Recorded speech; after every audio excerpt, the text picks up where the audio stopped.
Le directeur général de commerce extérieur auprès du ministère de Commerce, Khaled Bouleguem, est revenu ce mardi sur la question de gel de l'importation les viandes rouges. Intervenant sur les ondes de la chaîne 1 de la radio nationale, le responsable a souligné que la décision de gel de l'importation les viandes rouges a été dans le but de protéger le production nationale, conformément aux instructions du président de la République.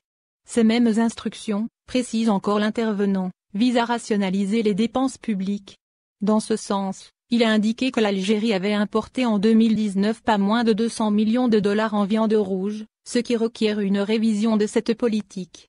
S'agissant de la disponibilité de cette matière, notamment à l'approche du mois de Ramadan, le directeur général de commerce extérieur a rassuré que la décision de gel les importations ne causera pas de pénurie les viandes rouges.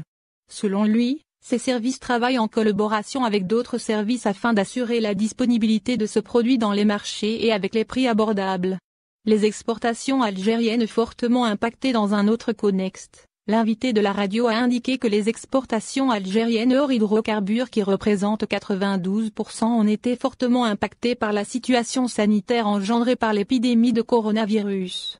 Cela a engendré, selon le même responsable, un déficit dans la balance commerciale, estimé à 10,6 milliards de dollars. Pour lui, il est temps de développer les exportations hors hydrocarbures et de diversifier l'économie nationale. Dans ce siège, le directeur général de commerce extérieur a souligné que la valeur les importations pour l'année écoulée ont atteint 43,4 milliards de dollars, avec une baisse de 33% par rapport à 2019. Pour ce qui est les exportations, elles ont atteint 23,8 milliards de dollars avec une baisse de 18% par rapport à 2019. Selon lui, ce qui est inquiétant, c'est le balance commercial, qui avait comme déficit 6,1 milliards de dollars en 2019. Contre 10,6 milliards de dollars pendant l'année 2020.